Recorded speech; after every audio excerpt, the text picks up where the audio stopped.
Organisasi masyarakat atau Ormas ricuh di Cengkareng, Jakarta Barat. Kejadian tersebut diketahui dengan beredarnya video Ormas kisruh di apartemen kawasan Cengkareng yang diunggah lewat akun Instagram @apriantomustofa.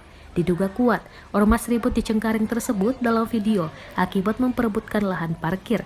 Video yang dibagikan akun Instagram @apriantomustofa itu memperlihatkan beberapa pemuda menggertak hingga memukul sejumlah barang. Disebutkan kerusuhan itu terjadi di apartemen City Park, Cengkareng, Jakarta Barat.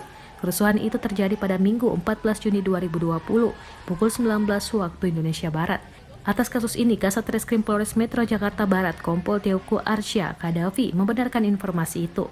Kerusuhan dipicu karena perebutan lahan parkir di lokasi tersebut. Itu kaitan dengan sengketa lahan parkir, tapi sudah dihandle Polsek Cengkareng, ujar Arsya pada Senin 15 Juni 2020. Ia menyebutkan keributan berhasil diredam setelah anggota kepolisian datang ke lokasi, sehingga bentrokan antar ormas ini tidak sampai meluas ataupun menimbulkan korban jiwa. Namun demikian, Arsya masih enggan menyebut adanya korban luka atau dampak dari keributan tersebut, sebab saat ini kasus tersebut telah ditangani oleh Polsek Cengkareng.